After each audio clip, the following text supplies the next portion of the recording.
আসসালামু আলাইকুম। প্রিয় দর্শক, সবাইকে জানাচ্ছি ঈদ মোবারক। দর্শক, আমন্ত্রণ জানাচ্ছি আপনাদের প্রিয় চ্যানেল মাই টিভির সমসাময়িক প্রসঙ্গ নিয়ে যে আলোচনার অনুষ্ঠান নিটল টাটা মাই টিভি সংলাপে। আমি মাহবুব সৈকত।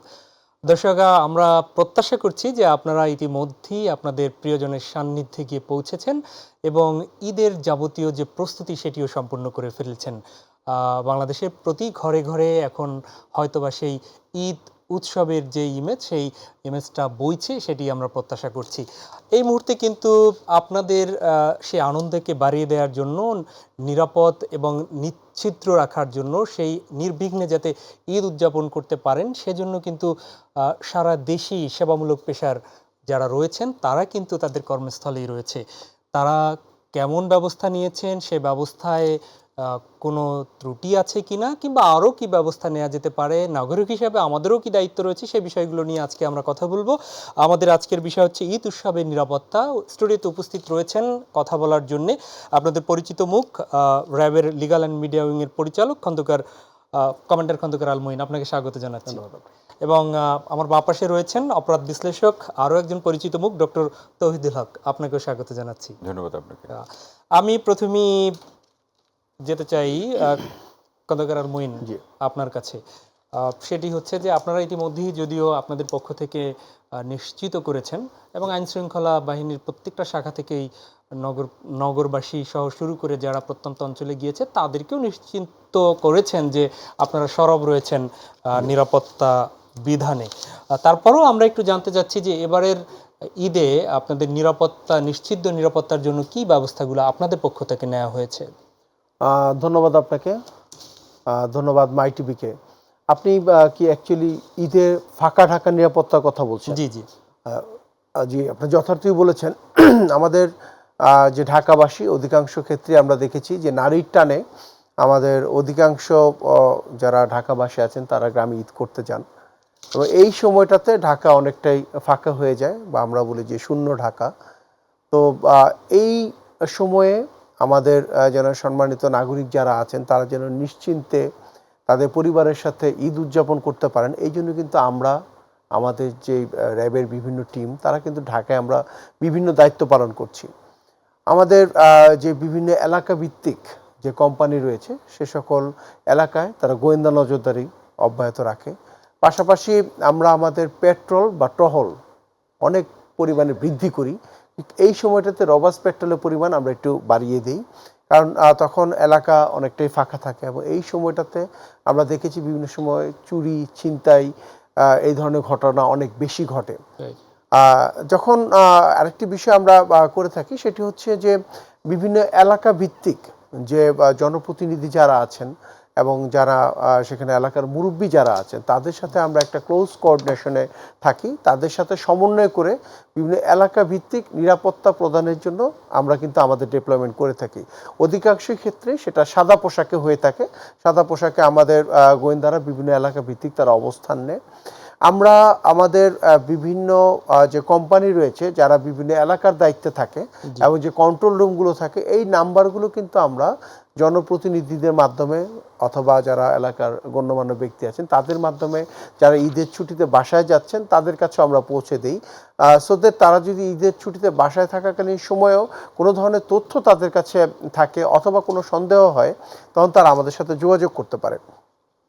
আরেকটি বিষয় আমরা এবার নিশ্চিত করার চেষ্টা করেছি যে সবার যে নিজস্ব নিরাপত্তার জন্য মূলত যেটা বলছি যে বিভিন্ন বাড়িতে তারা যেন সিসিটিভি ক্যামেরা সেট আপটা রাখেন, কারণ অনেক ক্ষেত্রে হয় যত কিছুই আমরা করি কিছু কিছু ক্ষেত্রে চুরির মতো ঘটনা ঘটে, যাতে এই চুরি হওয়ার পরেও আমরা প্রকৃত আসামি বা প্রকৃত যিনি এই চুরির সাথে জড়িত তাকে শনাক্ত করতে পারি বা তাকে বের করতে পারি। এই জন্য কিন্তু আমরা বিভিন্ন সময় যে এলাকা ভিত্তিক যারা বাড়ির মালিক আছেন বা যারা এলাকায় মুরব্বী আছেন, জনপ্রতিনিধি আছেন, তাদের সাথে আমরা মিটিং করেছি এবং তাদেরকে অনুরোধ করেছি তারা যেন সবাইকে অনুরোধ করেন যে তারা নিজেদের সেফটি সিকিউরিটির কথা চিন্তা করে প্রতিটি বাড়িতে যেন তারা সিসি ক্যামেরাটা সেট আপ করে, সেটা আমাদের জন্য অনেক বেশি সুবিধা হয়। তো এরকম বেশ কিছু পদক্ষেপ আমরা নিয়েছি। তো আমরা আশা করি যে আমাদের আরেকটি কাজ আমরা এবার করেছি, আমরা ঢাকা শহরে বিভিন্ন জোন করেছি। কিছু রেড জোন করেছি যেই জায়গাগুলোতে এই ছিনতাই বা চুরির প্রবণতা অনেক বেশি। জি। সেখানে আমাদের টহল কার্যক্রম বা আমাদের গোয়েন্দাদের কার্যক্রম অনেক বেশি জোরদার করেছি। সেখানে আমাদের কিছু ইয়েলো জোন রয়েছে, সেই তুলনায় তুলনামূলক একটু কম করেছি। তো এই জোন অনুযায়ী যে জায়গাগুলোতে পূর্ববর্তী সময় আমরা দেখেছি যে এই ধরনের অপরাধ কর্ম অনেক বেশি হয়েছে, সেখানে কিন্তু আমরা আমাদের নিরাপত্তা আরো বেশি জোরদার করেছি। জীবন ভাই, আপনার কাছে আমরা ফিরবো। আমরা ডক্টর তৌহিদুল হক আপনার কাছে আসি। আহ, প্রতিবারের মতো আসলে ঈদ আমাদের একদমই সমাগত। প্রশ্ন হচ্ছে যে ব্যবস্থাপনাগুলো খন্দকার মঈন বললেন, এবং পাশাপাশি পুলিশ তার রেগুলার যে কার্যক্রম সেগুলোও করছে, অন্যান্য গোয়েন্দা বাহিনীও সেই জায়গাগুলো করছে। এখানে কোনো বিষয় আপনার কাছে ব্যত্যয় মনে হয় কিনা, যে বিষয়গুলো একটু গ্যাপ থাকে এরকম মনে করছেন কিনা? কারণ এই ব্যবস্থাপনা প্রতি বছরই কিন্তু নেওয়া হচ্ছে, কিন্তু তারপরও দেখা যাচ্ছে যে ঈদের বন্ধের মধ্যে অঘটন, কিছু কিছু অঘটন ঘটেই যাচ্ছে। সেক্ষেত্রে আসলে ব্যত্যয় কি থাকছে আসলে? মোহাম্মদ সৈকত ভাই, আপনাকে অসংখ্য ধন্যবাদ, এবং ধন্যবাদ জানাচ্ছি মঈন ভাইকে, র্যাবের খুব পরিচিত মুখ এবং আমাদের খুব প্রিয়ভাজন, এবং একই সাথে যারা এই আলোচনা শুনছেন সবাইকে প্রীতির শুভেচ্ছা এবং ঈদের শুভেচ্ছা জানাচ্ছি। দেখুন, আসলে ঈদের আমাদের দেশে কয়েকটা ঈদের সাথে বাস্তবতা তৈরি হয়েছে। একটি হচ্ছে যে ঈদের প্রকৃত বাস্তবতা হলো এর সাথে আনন্দ ভাগাভাগি উৎসবের একটা ইমেজ আছে। এর সাথে আমাদের এখানে ঈদ কেন্দ্রিক যে বাস্তবতা তৈরি হয়, বিশেষ করে যারা রাজধানীতে থাকেন তারা যখন গ্রামে ফিরে যান, তার এই যে রাজধানীর বাসা কিংবা তার যে বাসাবাড়ি কী অবস্থা আছে, এটা নিয়ে তাকে একটা চিন্তার মধ্যে থাকতে হয়। কারণ আমরা দেখছি যে আসলে প্রতি ঈদকে কেন্দ্র করে নানা ধরনের অপরাধের একটা সূত্র তৈরি হয়, এবং সেই অপরাধগুলোর ধরন কিন্তু প্রায় একই রকম, যে বাসায় চুরি হচ্ছে অথবা ডাকাতি হচ্ছে, অথবা মানে কেউ চলাচলের সময় ছিনতাইকারীর মুখোমুখি হচ্ছেন। এখন এখানে যেটি হয় যে আমাদের যেহেতু উৎসবকে, বিশেষ করে রমজানের উৎসবকে কেন্দ্র করে ঢাকায় কিন্তু একটা অতিরিক্ত চাপ তৈরি হয়। সেই চাপটা হলো যে ঈদের কেনাকাটার কেন্দ্রিক এক ধরনের চাপ রয়েছে, বাড়িতে ফিরে যাওয়ার ক্ষেত্রে নিরাপদে ফিরে যাওয়ার একটা প্রসঙ্গ রয়েছে, এবং এই যে ট্রেডিশনাল যে ক্রাইমগুলো, সেই ক্রাইমগুলোর ক্ষেত্রে এটা গণমাধ্যমে প্রকাশিত রিপোর্টের ভিত্তিতেই বলছি যে দেশের অন্যান্য জায়গা থেকে যারা ছিনতাইকারী কিংবা চুরি করছে, মাদকাসক্ত ব্যক্তিরা এই সময় অনেকেই ঢাকায় আসেন। কারণ ঢাকায় আসার পিছনে কারণ হলো যে এইখানে সেই অপরাধটি করার জন্য সেটা ক্লায়েন্ট পাবে, বা একটা অপরাধ করার মতো সে পরিস্থিতি পেতে পারে, এই ভরসায় তারা এখানে আসেন। আর মঈন ভাই যেটি বললেন সেটি ঠিকই আছে, যে আসলে আইনশৃঙ্খলা বাহিনী বা র্যাবের পক্ষ থেকে যে ব্যবস্থাগুলো অন্যান্য বারের থেকে যেটি নেওয়া হয়, এবারও তারা সেই বাস্তবতা মাথায় রেখে তারা ব্যবস্থাটি নিয়েছেন। কিন্তু বিষয়টি হচ্ছে যে ধরুন, এই রাজধানীতে যত মানুষের বসবাস, কিংবা সেই মানুষগুলোর বসবাসের যে ধরনের যে বৈচিত্র্যতা বা ভিন্নতা, এর পাশে যারা বসবাস করছেন সেই নাগরিকের দায় এবং দায়িত্ব, এই জায়গাগুলো কিন্তু সকল নাগরিকের ক্ষেত্রে একরকম না। আমরা এটা তো হামেশাই আমরা দেখছি, মানে গণমাধ্যমে একেবারে প্রতিবেদন আকারে প্রকাশিত হয় যে আসলে তিনি চলে যাচ্ছেন, তার চুলাটি জ্বলছে, এই অবস্থায় তিনি বাসা লক করে তিনি চলে গেছেন, অথবা বিদ্যুতের লাইন সেটা এই অবস্থায় সেটি অন আছে, সেটি অবস্থায় রেখে তারা চলে যাচ্ছেন। এখন বাংলাদেশে একটা বাস্তবতা দাঁড়িয়েছে, কোনো দুর্ঘটনা ঘটলে আমরা আইনশৃঙ্খলা বাহিনীর উপরে দায় চাপিয়ে দিই, অর্থাৎ নাগরিকের দায় থেকে যখন কোনো দুর্ঘটনা বা অপরাধ ঘটে সেটাও আমরা আইনশৃঙ্খলা বাহিনীর দিকে আমরা ঠেলে দেই। এখন বিষয়টি হচ্ছে যে এই উৎসবকে কেন্দ্র করে যে নিরাপত্তার প্রশ্ন অথবা উৎসবের আনন্দ ভাগাভাগির ক্ষেত্রে যদি সম্মিলিত বা সবাই যদি যার যার জায়গা থেকে দায়িত্ব পালন না করে, তখন অপরাধীদের একটা জায়গা তৈরি হবে। এক্ষেত্রে খন্দকার মঈন উনি যেমনটা বললেন যে ব্যক্তি উদ্যোগে CC camera, close circuit camera লাগানোর বা প্রতিস্থাপন করার একটা কথা বলেছেন। তো সেটি না হয় ব্যক্তি অনেক অনেক যারা সামর্থ্য রয়েছেন বা বাড়িঘর রয়েছে তারা করছেন, কিন্তু পাশাপাশি মূল মূল পয়েন্টগুলোতে সেখানে সিটি কর্পোরেশনের উদ্যোগে সেটি কি আপনি দৃশ্যমান দেখছেন কিনা, বা অনেক অনেক আমরা দেখতে পাচ্ছি যে হয়তো সিসি ক্যামেরা আছে কিন্তু নষ্ট। মানে আমি এটাই, মানে আপনার প্রশ্নটার সাথে সাথে আমার এটাই মনে পড়ে গেল যে আসলে আমাদের ডিএমপির থেকে কিন্তু এরকম একটা উদ্যোগ ছিল, তারা কিন্তু সেটি বিভিন্ন জায়গায় সিসি ক্যামেরা স্থাপনও করেছে। কিন্তু বিষয়টি হচ্ছে যখন অপরাধ ঘটছে, এখন এই অপরাধের সাথে কম্প্রোমাইজ করতে গিয়ে হতে পারে, অথবা সত্যিকার অর্থে সিসি ক্যামেরাটি নষ্ট হতে পারে। কিন্তু বিষয়টি হচ্ছে যখনই কোনো জায়গাতে অপরাধ ঘটছে, অপরাধের সাথে কোনো না কোনোভাবে প্রভাবশালীদের একটা সম্পৃক্ততা, অথবা এটাকে আমাদের সহনশীলভাবে দেখতে হবে, এরকম বাস্তবতায় কিন্তু আমরা দেখি সিসি ক্যামেরা আমরা নষ্টই পাই, অর্থাৎ ফুটেজগুলো আমরা আমার পাই মনে না। হয় এই জি, ক্ষেত্রে তবে এখানে শেষের লাইনটা আমি যুক্ত করি, নাহলে অনেকে ভুল বুঝবেন, কিন্তু এই সমস্ত অপরাধ নিয়ন্ত্রণ করার ক্ষেত্রে আমার মনে হয় সেই বাস্তবতা নেই। সুতরাং এই ক্ষেত্রে সিসি ক্যামেরা থাকলে সেটা যদি সক্রিয় থাকে তাহলে আমরা ফুটেজ পেতে পারি। যে ডক্টর তৌহিদুল হক, আপনি যথার্থই বলেছেন। আমার মনে হয় এই বিষয়টি খন্দকার মঈনের কাছে একটু ফিরছি। সেটি হচ্ছে অপরাধ বিশেষজ্ঞ তৌহিদুল হক যেমনটা বললেন, এবং আমরাও অনেক সময় শুনতে পেলাম। আপনাদের কাছে এরকম কোনো পরিসংখ্যান অথবা আপনারা চিন্তা করছেন কি না যে নগরীর গুরুত্বপূর্ণ স্থানগুলোতে কিংবা অলিগলিতে সিটি কর্পোরেশন আছে বা সংশ্লিষ্ট যারা রয়েছেন তাদের উদ্যোগে সিসি ক্যামেরা স্থাপনের বা সেই কার্যক্রম থাকলে সেটা আসলে কতটুক এগিয়েছে?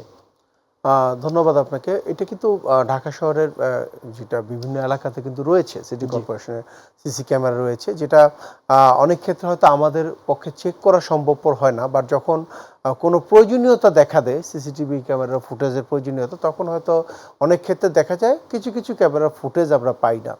বাট আমরা যখন এই ধরনের অপরাধ কর্ম কে করেছে সেটা শনাক্ত করার চেষ্টা করি, তখন কিন্তু আমরা সামগ্রিকভাবে চেষ্টা করি। অর্থাৎ সিটি কর্পোরেশনের বেশ কিছু সিসি ক্যামেরা রয়েছে, পুলিশের পক্ষ থেকে বিভিন্ন এলাকায় বেশ কিছু সিসি ক্যামেরা রয়েছে। যখন কোনো ব্যক্তি তার বাড়ির জন্য সিসি ক্যামেরা প্রতিস্থাপন করেন, তখন কিন্তু এই ক্যামেরা বাহিরেও অনেকটু কাভারেজ করে। সো আমরা যখন এই ধরনের কোনো অপরাধ সংঘটিত হয়, তখন কিন্তু সামগ্রিকভাবে সব জায়গা থেকেই ক্যামেরা ফুটেজ নেওয়ার চেষ্টা করি। তখন কোনো না কোনো ফুটেজ আমরা অনেক ক্ষেত্রে পেয়ে যাই।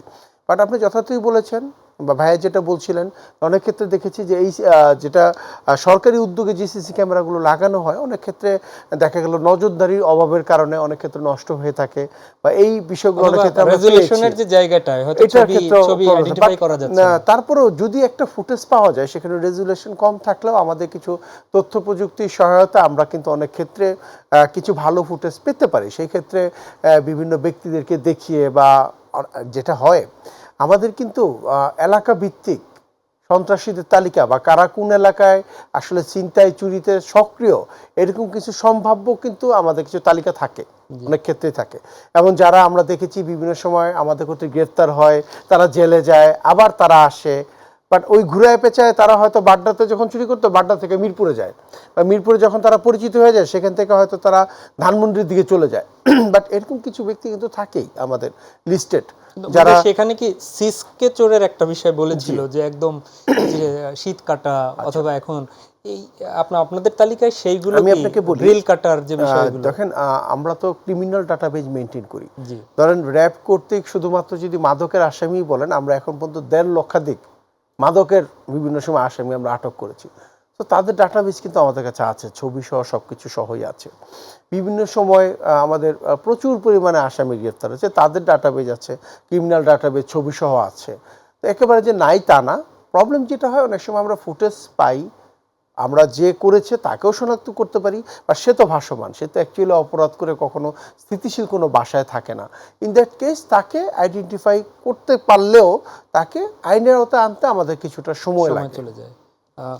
তো সেই সময়ের যে জায়গাটি, এখানে আরেকটি প্রশ্ন রয়ে গেছে, সেটি হচ্ছে যে এই অপরাধীদের আপনারা ধরলেন, তারপরে হচ্ছে আদালতের মাধ্যমে তারা কাস্টডিতে চলে গেল, জেলে চলে গেল। আপনি যেমনটা বললেন যে তারা আবার বের হয়, কেউ অপরাধের সাথে জড়িয়ে যায়, সংশোধনাগারে গিয়ে সংশোধন হচ্ছে না। সেক্ষেত্রে সেই অপরাধী জামিন নেওয়ার পরে তার অবস্থান কোথায়, এটি কি আসলে মনিটরিং এর আওতায় থাকে সার্বিকভাবে? কতটুকু সুযোগ আছে আসলে? এটা খুব ডিফিকাল্ট, অ্যাটলিস্ট এলিট ফোর্সের জন্য খুবই ডিফিকাল্ট। আমাদের তো মানে আমরা এলিট ফোর্সের সদস্য সংখ্যা মাত্র 9,000, এবং আমরা যে ক্রিটিক্যাল কাজগুলি নর্মালি আমরা করার চেষ্টা করি, আমাদের পক্ষে এটা খুবই ডিফিকাল্ট। বাট যারা অনেক বড় মাপের আসামি, অর্থাৎ বড় বড় জঙ্গি, বা যারা দেশে বড় মাপের নাশকতা করতে পারে, তারা জামিনে বের হয়ে আসলেও আমরা তাদের উপর একটা নজরদারি রাখার চেষ্টা করি। কারণ পরবর্তীতে যারা যদি কোনো ধরনের সহিংসতা বা নাশকতা করতে না পারে সেই জন্য। বাট এই ধরনের ছোটোখাটো অপরাধীদের ক্ষেত্রে এটা খুব ডিফিকাল্ট। বাট এলাকা ভিত্তিক যে থানা রয়েছে, এবং আমি এই ক্ষেত্রে আমার বিভিন্ন টকশোতেও বলেছি যে আপনি কিন্তু জানেন যে আপনার এলাকা বাড্ডা এলাকাতে কারা কারা বিভিন্ন অপরাধ কর্মে জড়িত হয় স্থানীয়ভাবে। সো এটা কিন্তু আপনারাও নজরদারির মধ্যে রাখতে পারেন। কিন্তু সে কিন্তু জামিনে বের হয়ে এসে তার যদি কোনো মামলাতে কোনো সমস্যা না থাকে, জামিনে থাকে, সে কিন্তু বাসায় থাকবে বা এলাকাতেই থাকবে। তো তার উপরেও যখন তখন এলাকার জনপ্রতিনিধি বা গণ্যমান্য ব্যক্তির নজরদারির মধ্যে রাখেন, সেটাও কিন্তু আমাদের জন্য অনেক উপকারে আসে। আমরা ফিরবো এই আলোচনায়, তবে ছোট্ট একটা বিরতি থেকে ফিরে। প্রিয় দর্শক, লিটল টাটা মাই টিভি সংলাপের এ পর্যায়ে ছোট্ট একটা বিরতিতে যাচ্ছি। ফিরে এসে আগের মতোই সঙ্গে চাই আপনাদের।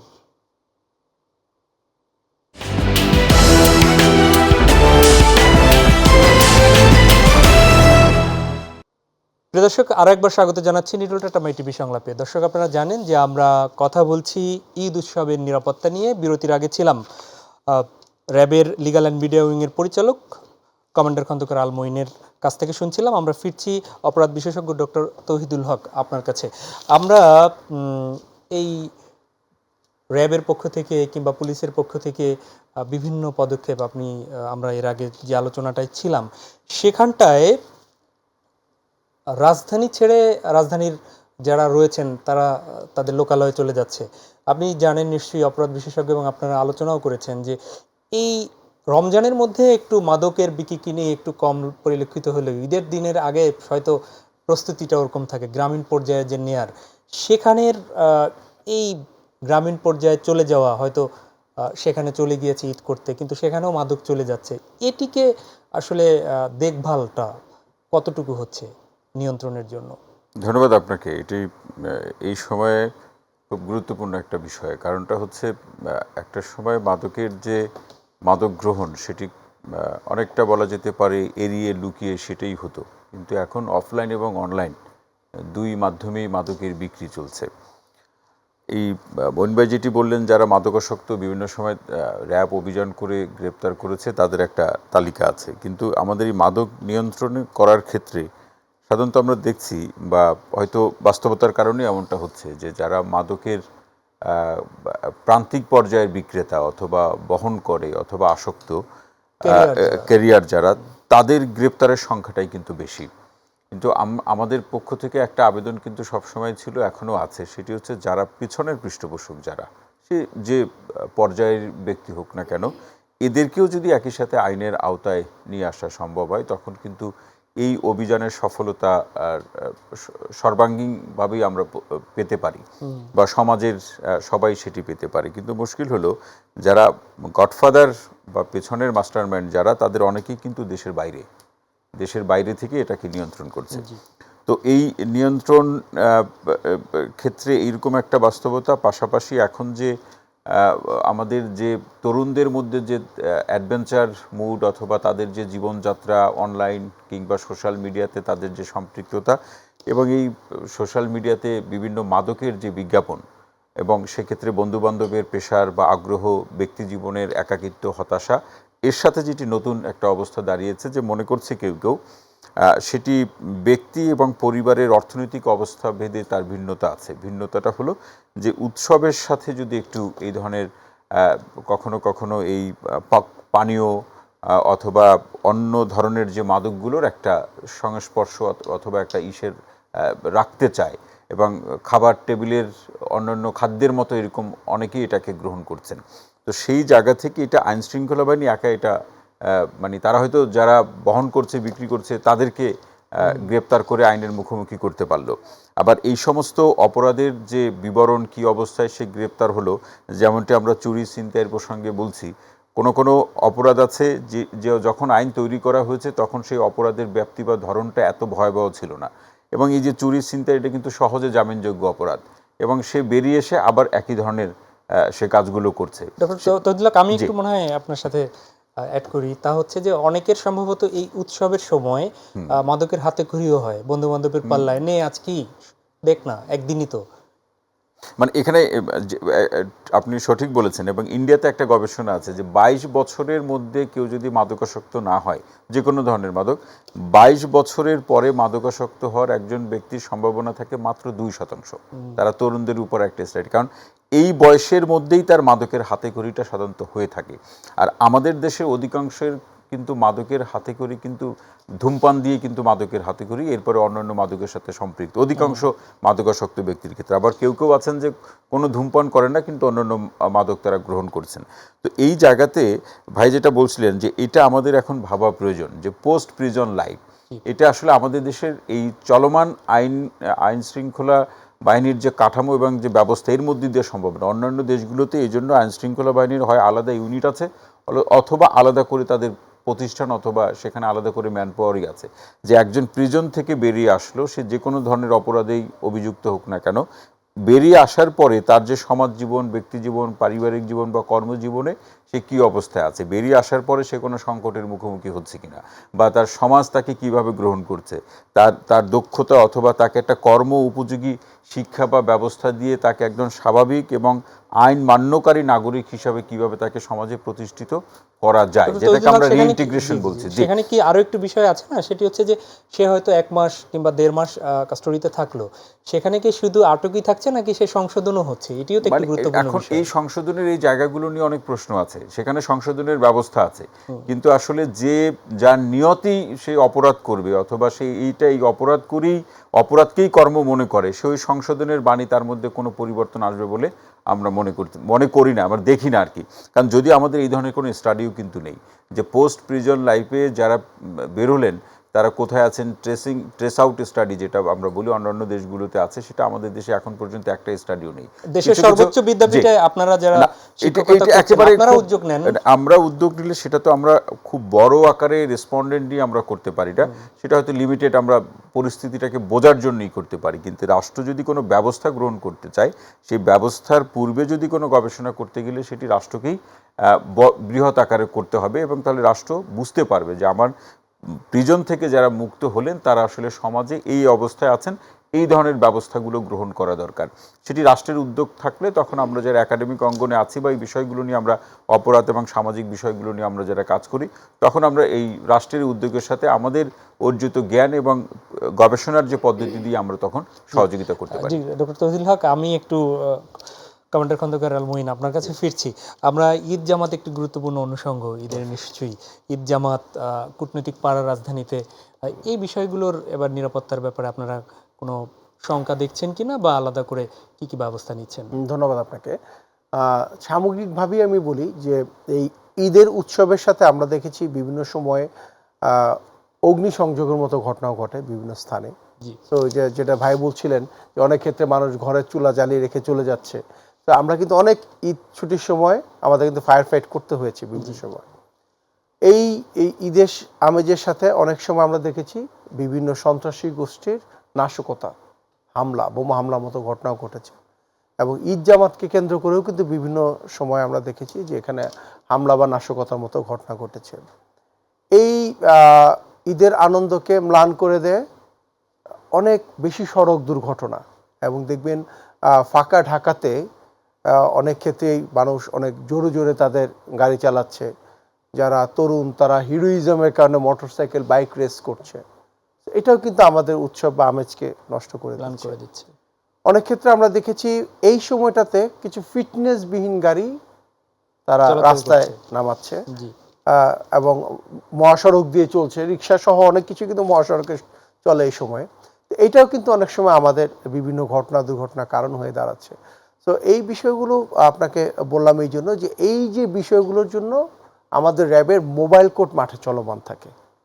এই ধরনের হিরোইজম, অতিরিক্ত গতিতে কেউ গাড়ি চালাচ্ছে কিনা, বা এই ধরনের যারা যে মাদক সেবনের ক্ষেত্রে উৎসবের সাথে এখন মাদক জড়িয়ে যাচ্ছে, তো এই জন্য আমাদের স্পেশাল মোবাইল কোর্ট চলমান থাকবে। আমাদের এলাকা ভিত্তিক বিভিন্ন টিম তারা কাজ করবে। ঈদ জামাতকে কেন্দ্র করে আমরা কিন্তু ব্যাপক নিরাপত্তা প্রস্তুতি নিয়ে থাকি।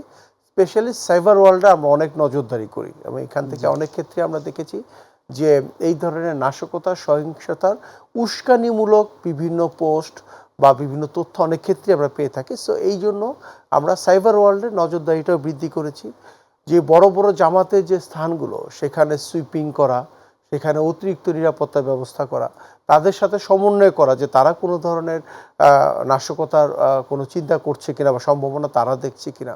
তো সামগ্রিকভাবে এই কাজগুলো আমরা করছি। অনেক ক্ষেত্রে এমন হয়েছে যে চাঁদ রাতে বিভিন্ন উৎসবের ক্ষেত্রে গিয়ে বা উৎসব আমেজের কারণে অগ্নি বিভিন্ন জায়গায় আগুন লাগার মতো ঘটনা ঘটনা ঘটে ঘটেছে। যাচ্ছে, জি। তো এই সময়ে আমরা যেটা হয় যে আমরা আমাদের যে মোটরসাইকেল যে পেট্রোল এটা অনেক বেশি জোরদার করি এবং অলিতে গলিতে বিভিন্ন জায়গায় আমাদের পেট্রোল টিম মোটরসাইকেল নিয়ে তারা তাদের টহল কার্যক্রম পরিচালনা করে, যাতে করে অ্যাটলিস্ট এই ধরনের যে বিভিন্ন ঘটনা, দুর্ঘটনা, সহিংসতা, নাশকতা থেকে আমরা পরিত্রাণ পেতে পারি। একটা প্রশ্ন এর আগের আপনার আলোচনা রয়ে গিয়েছে, সেটি হচ্ছে যে প্রযুক্তির এখন উৎকর্ষতার যে সময়ে, তখনও অনেক সময় এই যে অপরাধীরা নিশ্চয়ই এখন মোবাইল বা ইন্টারনেট ইউজ করছে। জি। আপনারা হয়তো শনাক্ত করতে পারছেন ব্যক্তিকে, কিন্তু তাকে ক্যাপচার করতে সময়টা লাগছে কেন আসলে?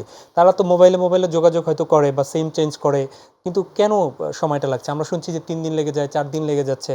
দেখেন, এখন যেটা হয়েছে তথ্য প্রযুক্তি নিয়মিত আপগ্রেডেড হচ্ছে এবং আপনি শুনে আশ্চর্যিত হবেন যে মূলত যারা অপরাধী বা যারা এই ধরনের তথ্য প্রযুক্তি ব্যবহার করে বিভিন্ন অপরাধকর্ম করছে, তারা এখন পূর্বের তুলনায় অনেক বেশি স্মার্ট। কোনো কোনো ক্ষেত্রে তারা আইন শৃঙ্খলা বাহিনীর সকল সদস্য তাদের লেভেল এক না, এটা আপনারাও জেনেন। হয়তো আমাদের কিছু এক্সপার্ট আছে, তারা এই সকল এক্সপার্টিস দিয়ে গুরুত্বপূর্ণ বেশ কিছু দায়িত্বে তারা নিয়োজিত আছে, যেটা আমি বলছি এই ধরনের নাশকতা বা সহিংসতা, কোথাও কোনো এই ধরনের উস্কানিমূলক এই দিকে। বাট আমাদের সকল আইন শৃঙ্খলা বাহিনী কিন্তু সমানভাবে তথ্য প্রযুক্তিতে তারা এক্সপার্ট না। বাট আমরা দেখেছি যারা এই ধরনের অপকর্ম বা অপরাধকর্ম করছে, এই তরুণ সমাজ, তারা অনেক এক্সপার্ট। তারা অনলাইনে মাদক কেনাবেচা করছে, তারা অনলাইনে বিভিন্ন ধরনের অপকর্ম করছে, বিভিন্ন ধরনের। সো অনেক ক্ষেত্রেই তাদেরকে আমরা খুব দ্রুততম সময়ে তাদের শনাক্ত করতে পারছি, যথার্থ বলেছেন, বা তাদেরকে আইনের আওতায় নিয়ে আসতে বা অ্যাকচুয়ালি তাদের অবস্থান পেতে দেরি হচ্ছে। বাট আমরাও আমাদের যারা সদস্য আছে, আইন শৃঙ্খলা বাহিনীর সদস্য, তাদের নিয়মিত প্রশিক্ষণের ব্যবস্থা করে তাদেরকেও আমরা স্মার্ট হিসেবে তৈরি করার চেষ্টা করছি। এবারে কি পাহাড়ি জনপদে ঈদের আনন্দ কিছুটা ম্লান হতে চললো? তারা কি নিশ্চিন্তে ঈদ করবেন? দেখেন, পাহাড়ি জনপদের যে ঘটনা আমরা দেখছি, এটার বেশ কয়েকটি প্রেক্ষাপট আছে। এই প্রেক্ষাপটের সাথে অবশ্যই ওই এলাকায় যারা আমাদের বসবাস করেন, অ্যাটলিস্ট পার্বত্য চট্টগ্রামে, আমি তো তাদের জন্য অবশ্যই আমরা দুঃখ প্রকাশ করছি যে সেখানে যারা মুসলমান কমিউনিটি আছেন, যদিও সেই পার্বত্য চট্টগ্রামের ভিতরে মুসলমান কমিউনিটি অনেক কম, বাট সেখানে লোকালয়ে অনেক কম, বাট তার মুসলমান কমিউনিটি যারা আছেন তারা আসলেই এই সময়টা তারা একটু খারাপ যাচ্ছেন। বাট আমরা আমাদের যে আভিযানিক কার্যক্রম, যেটা হলো যৌথ বাহিনী সহ বিভিন্ন বাহিনীর সমন্বয়ে এবং প্রশাসনের সমন্বয়ে আমরা করে যাচ্ছি, আমরা আশাবাদী যে খুব শীঘ্রই যেই শান্তিটি বিরাজ করছে পার্বত্য চট্টগ্রামে, সেই শান্তি পুনরায় বিরাজ করবে। যে আপনার কাছে ফিরবো আমি, ডক্টর তৌহিদুল হক। প্রসঙ্গ আসলে যদিও আমাদেরকে মঈন ভাই নিশ্চিন্ত করছেন, কিন্তু এর আগেও আমরা আইনশৃঙ্খলা বাহিনীর পক্ষ থেকে নিশ্চিন্ত হয়েছিলাম যে কুকিচিং অথবা এই বিচ্ছিন্নতাবাদী সংগঠনের অস্তিত্ব এখন নেই, মানে তাদের এখন আর তৎপরতা দেখা যাচ্ছে না। কিন্তু তারপর হঠাৎ করে এত তৎপরতার মধ্যেও তারা এই যে একটা কিছু করে ফেললো। তো এখন কি আপনি মনে করেন যে আমরা নিশ্চিন্ত অবস্থায় আসলে আছি, সেই অবস্থায় পৌঁছে যেতে পেরেছি? দেখুন, আসলে কোনো অপরাধ অথবা এই ধরনের বিচ্ছিন্নতাবাদী অথবা সশস্ত্র সন্ত্রাসী গোষ্ঠী যারা, এদের একেবারে নির্মূল না করা পর্যন্ত নিশ্চিত সহকারে কিছুই বলা যায় না। তবে যে বাস্তবতা আমাদের সমন্বিতভাবে আইনশৃঙ্খলা বাহিনী অথবা আমাদের পাহাড়ের শান্তি রক্ষায় যারা নিয়োজিত, তারা যে 2 জনকে কুকিচিনের গ্রেপ্তার করেছেন, এবং এর মধ্যে দিয়ে আমি যতটুকু মনে করি সেখানকার সংখ্যা অনেকটাই কেটেছে, এটা আমরা বলতে পারি। এবং ব্যাংকগুলোতে যে ডাকাতি, ব্যাংক ম্যানেজারকে অপহরণ করা, তাকে পরবর্তী সময় র্যাবের উদ্ধার অভিযানের মধ্যে দিয়ে উদ্ধার করা, পরিবারের কাছে ফিরিয়ে দেওয়া, এর মধ্যে দিয়ে মানুষের মনে যে সংখ্যাটি ছিল, প্রাথমিকভাবে তো একটা ঘটনা ঘটলে নানা ধরনের সংখ্যা তৈরি হয়, এবং সেটি যখন পর্যায়ক্রমে উদ্ধার হয় অথবা সেটি যখন একটা সহনশীল অবস্থা বিরাজ করে, তখন কিন্তু এই সংখ্যার মেঘগুলো অনেকটা কেটেও যায়। তবে এটি মনে করার কারণ নাই যে কুকিচিন ধ্বংস হয়ে গেল বা কুকিচিন বলতে আর কিছু নেই। কারণটা হলো এই কুকিচিন শব্দ বা তাদের এই গোষ্ঠীর সাথে কেন তারা এই তারা তো অন্য একটা ইসের সাথে ছিল, কেন আলাদা হয়ে গেল, এবং এখানে আমাদের দেশের বাইরে থেকে কোনো ইন্ধন আছে কিনা, যেহেতু আমাদের সীমান্ত নিয়ে নানা ধরনের প্রসঙ্গ রয়েছে, বিষয়টাকে খুব হালকা বা সহজ করে আসলে দেখার কোনো সুযোগ নেই। তবে এটি ঠিক যে এবারে যে তাদের এই যে কুকিচিনের যে অভিযান, অথবা অভিযান ঠিক না, তাদের অপতৎপরতা বা হামলা, এর মধ্যে দিয়ে আমাদের শান্তি প্রতিষ্ঠায় যারা কাজ করছেন বা আমাদের সমন্বিতভাবে আইনশৃঙ্খলা প্রতিষ্ঠায় যারা কাজ করছেন, তারা কিন্তু তাদের কৌশলগুলোকে আরও বেশি ঝালাই করবেন, আরও নতুন প্রক্রিয়াগুলো নেবেন। তবে এটি ঠিক যে মানুষের মধ্যে তো কম বেশি সতর্ক হয়ে চলার যে প্রবণতা, অথবা আবার একটা কিছু হতে পারে, সেই ঘটনা তো মানুষের মধ্যে কম বেশি থাকবে। এবং সেটি শুধু পাহাড়ে না, এটি দেশের সকল জায়গাতেই। যারা ধরুন রাজধানীতে আছে, বাসা বাড়ি রেখে বা তালাবদ্ধ রেখে বাড়িতে গেলেন, বাড়ি যাওয়ার পরে তার প্রতি মুহূর্তে চিন্তা কি হবে না যে আমার বাসায় চুরি হলো কিনা, ডাকাতি হলো কিনা। আমরা এরকমও তো বহু দেখেছি যে যে দারোয়ান সে নিজেই লোক ডেকে এনে বা তার সাথে এই চোরদের সক্ষতা আছে, তারাই চুরি করছে, চুরি করার সুযোগ তৈরি করে দিচ্ছে। আমরা কয়েকদিন আগে দেখলাম যে আত্মীয়তার বেশে অথবা আত্মীয় পরিচয় বা সম্পর্ক তৈরি করে বাসায় চুরি করছে। তো এরকম সংখ্যা তো আসলে যে যেখানেই আমরা বসবাস করি সেখানেই আমাদেরকে করবে, তারা করবে। তো সেই সংখ্যা থেকে আমাদের আইনশৃঙ্খলা বাহিনীর যে তৎপরতা, তাদের যে ভূমিকা, বিশেষ করে পাহাড়ের প্রসঙ্গে, সেটি কিন্তু আমাদের এখন আইনশৃঙ্খলা বাহিনীর সক্ষমতা যে জায়গায় দাঁড়িয়েছে, কোনো একটা গোষ্ঠী এসে আচমকা কিছু একটা করতে পারে, কিন্তু তারা সেখানে একেবারে স্থায়ীভাবে কিছু করে ফেলবে সেটি আমার কাছে মনে হয় না। কারণ আমাদের আইনশৃঙ্খলা বাহিনীর সক্ষমতা পূর্বের তুলনায় অনেক গুণ বেড়েছে। অন্ততপক্ষে সার্বভৌমত্বের প্রশ্নে আমাদের আইনশৃঙ্খলা বাহিনী অথবা আমাদের এই যৌথ বাহিনী কোনো ছাড় দিবে অথবা কারো চোখে চোখ রেখে কথা বলতে পারবে না, এতটুকু অন্ততপক্ষে আমি বিশ্বাস করি না। আমরা একটা বিরতিতে যাব, তারপর নিশ্চয়ই এই আলোচনা আরো ফিরবো। প্রিয় দর্শক, নিটল টাটা মাই টিভি সংলাপের এই পর্যায়ে আরেকটা ছোট্ট বিরতিতে যাচ্ছি। আগের মতোই সঙ্গে চাই আপনাদের আবার ফিরে।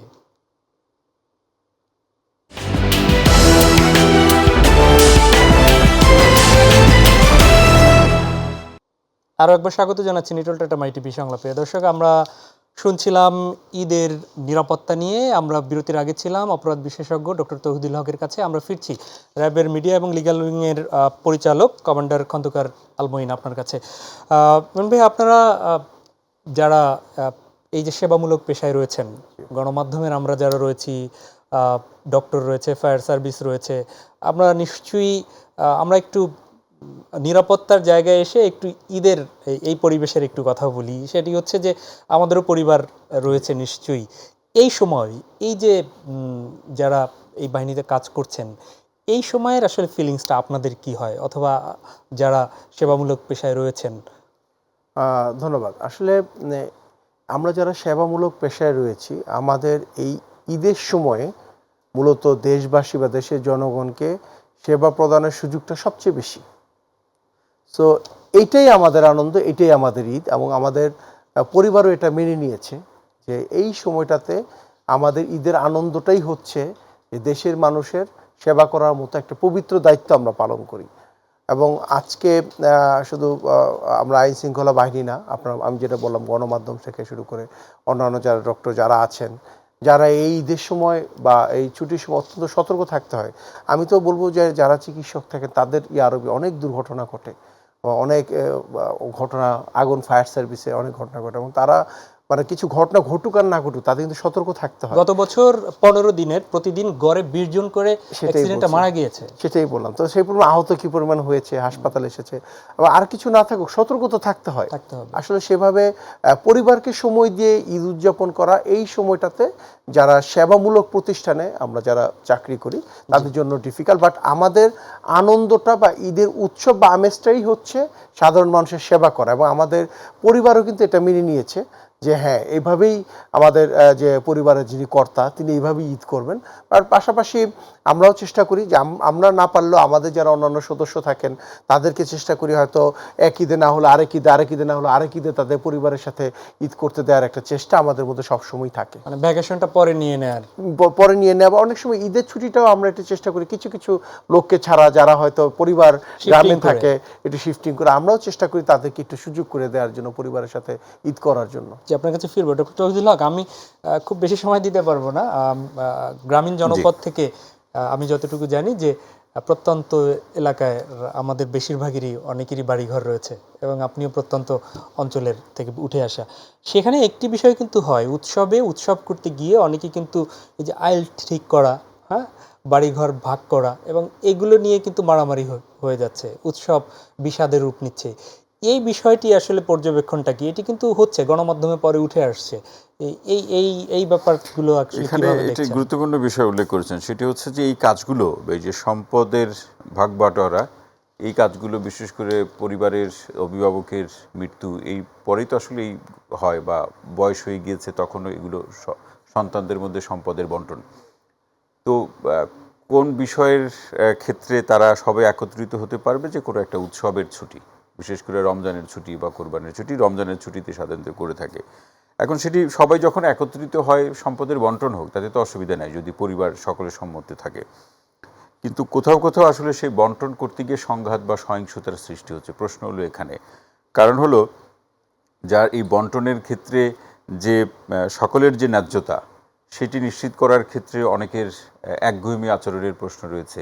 হয়তো রক্তের ভাই আমরা বলছি, কিন্তু স্বার্থের প্রশ্নে রক্তের সেই সম্পর্ককে আমরা ধরে রাখতে পারছি না, সেই বাস্তবতাও তো আমরা দেখছি।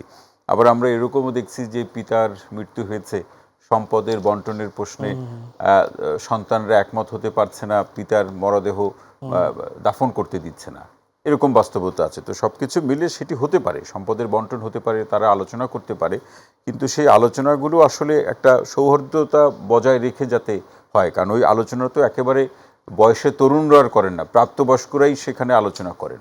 এখন আমাদের এখানে যারা অ্যাডাল্ট অথবা প্রাপ্তবয়স্ক যারা, তারাও যদি অস্থির আচরণ করেন, বিশেষ করে আপনি দেখবেন যে ঈদে বাড়ি যেতে গিয়ে তাড়াহুড়ো করার কারণে অনেককেই দুর্ঘটনার মধ্যে পড়তে হয়। এবং এই উৎসব কেন্দ্রিক এই তরুণদের যে দুর্ঘটনার চিত্র, কিন্তু বিশেষ করে যাদের বাইক রয়েছে, রেস করা, মানে এলোপাতারি বাইক চালানো, এই সমস্ত কারণে অনেকেই কিন্তু দুর্ঘটনার মুখোমুখি একটা হয়। পরিসংখ্যান বলছে হ্যাঁ, 30% এই যে 30%, তাহলে এই জায়গাগুলোতে আমাদের তো সতর্ক বা দায়িত্বশীল ভূমিকা ছাড়া তো আসলে এর কোনো বিকল্প নাই।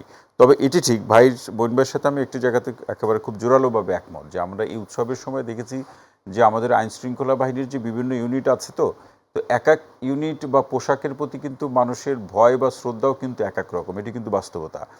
তো র্যাবের টহল কার্যক্রম যত বাড়ানো যাবে, এবং সেটি কখনো যখন রাস্তা দিয়ে এটি কখনো কখনো তারা করে, আমার নিজেরই চোখে পড়েছে যে কেউ আইন মানছে না, অমান্য করছে, অথবা যেমন খুশি করার চেষ্টা করছে, যারা থাকেন তারা কিন্তু সতর্ক করেন। তো এর পাশাপাশি এক জায়গায় অবস্থান করা কিংবা মুভ করা, অথবা প্রয়োজন হলে তাদের সাথে যে হ্যান্ডমাইক থাকে সেটা দিয়ে একটা ঘোষণা দেওয়া, এগুলো কিন্তু যারা এই ধরনের অপরাধ করার জন্য অপেক্ষা করছেন বা উৎপেতে আছেন, তাদের জন্য কিন্তু একটা সতর্ক অবস্থা বা সতর্কতা জারি করবে। সেক্ষেত্রে র্যাবের, আমি একেবারে শেষ করছি, র্যাবের কার্যক্রমকে বা টহল কার্যক্রমকে আরও বাড়াতে পারলে আমার মনে হয় যে দুর্ঘটনা থেকে শুরু করে অগ্নিকাণ্ড বা অপরাধের দৌরাত্ম্যটা একটা কমবে। আর একটা কথা বলে আমি শেষ করি, একদম এক লাইন, সেটা হলো এখন অপরাধের ক্ষেত্রে যেরকম ডিজিটালাইজেশনের একটা সুযোগ আমরা দেখছি অথবা পরিস্থিতি দেখছি, অপরাধ নিয়ন্ত্রণের ক্ষেত্রেও কিন্তু আমাকে ডিজিটালাইজেশন অথবা ডিজিটালাইজড যে অ্যাপ্রোচগুলো বা পদ্ধতিগুলো আছে সেগুলো ব্যবহার করতে হবে। ডক্টর খন্দকার মঈন, আমি একদমই, আমাদের হাতে সময় কম, আমরা একটু বিষয় একটু সেটি হচ্ছে যে আবার ফিরে আসবে যার যার কর্মস্থলে সবাই, সেক্ষেত্রেও গাড়িতে প্রত্যেকবারই আমরা কিন্তু দেখি যে মলম পার্টি, যদিও দৌরাত্ম্য অনেকটা কমেছে, একবার একটা উদ্যোগ শুনেছিলাম যে গাড়ির মধ্যেও সিসি ক্যামেরার আওতায় আসার, আসলে এইগুলো নিয়ে আপনারা কি ভাবছেন? আর এবার সার্বিকভাবে যারা ফিরে আসছে আবার তাদের কর্মস্থলে, তাদের জন্য আপনার বলার কি আছে? গাড়িতে অপরাধ কর্ম দূরীকরণে আমরা কয়েকটি পদক্ষেপ নিয়েছিলাম ইতিপূর্বে। এর মধ্যে অন্যতম একটা ছিল যে যারা যাত্রী উঠছেন তাদের পরিচয় নিশ্চিত করে গাড়িতে উঠানো, এবং এই যাত্রীরা যখন গাড়িতে উঠছেন তখন তাদের ছবিটা তুলে রাখা। তো অধিকাংশ ক্ষেত্রে যেগুলো দূরপাল্লার ভালো গাড়ি, তারা কিন্তু এই কাজটা করছেন রাতের বেলা, এবং যত্রতত্র গাড়িটি না থামানো মহাসড়কে। সো এই কার্যক্রমগুলো যদি করেন তাহলে অনেক ক্ষেত্রে এই ধরনের ডাকাতি ছিনতাই থেকে বাঁচা সম্ভব। মলম পার্টির দূরত্ব যাতে কমে, এই জন্য কিন্তু আমরা বেশ কিছু সাঁড়াশি অভিযান পরিচালনা করেছি, এলাকা ভিত্তিক আমরা কিছু অভিযান পরিচালনা করেছি। আমরা আশা করি মলম পার্টির দূরত্ব অনেকটাই কম থাকবে এই ক্ষেত্রে। এবং যারা ফিরে আসবেন তাদের নিরাপত্তার জন্য আমরা একইভাবে তারা মহাসড়কে যেন তারা এই ধরনের দুর্ঘটনা কবলে না পড়েন বা তাদের এই ধরনের বিভিন্ন সময় এই ধরনের চাঁদাবাজির মতো ঘটনা ঘটে, এই ধরনের ঘটনা না ঘটে, এই জন্য কিন্তু আমরা টিকিট কালোবাজারি বন্ধে কি আপনাদের কোনো তৎপরতা? হ্যাঁ, আমরা তো আপনি দেখবেন এইবার ট্রেনের ভ্রমণ, রেল ভ্রমণ অন্য যে কোনো বারের থেকে অনেক বেশি নিরাপদ এবং স্বস্তিদায়ক। কারণ আমরা কিন্তু দেখেন জাস্ট কিছুদিন আগে প্রায় 2 শতাধিক, এমনকি অনলাইনে যারা কালোবাজারি করে তাদেরকে প্রায় 2 শতাধিক দেশব্যাপী টিকিট কালোবাজারি বা এই ধরনের দালাল চক্রকে আমরা আটক করেছি। এবং আজকে আমি সকালে নিজে কথা বলেছি যে যারা যাচ্ছেন যাত্রী সবাই খুব স্বস্তিদায়কভাবে টিকিট পেয়েছেন এবং খুব আরামে ভ্রমণ করছেন। আমি আশা করি আমাদের এই কার্যক্রমটি চলমান থাকবে একদম ঈদের যাত্রীরা বাড়িতে আসা পর্যন্ত। যেমন ভাই একদম শেষ সময়ে যদি দর্শকদের জন্য আপনার কোনো শুভেচ্ছা বা কোনো কথা থাকে। সবাইকে ঈদ মোবারক। এবং আমরা মাঠে আছি, আমরা আশা করব আপনারা নিশ্চিন্তে ঈদ উদযাপন করবেন। ডক্টর তৌহিদুল হক, দর্শকের জন্য শুভেচ্ছা আপনার।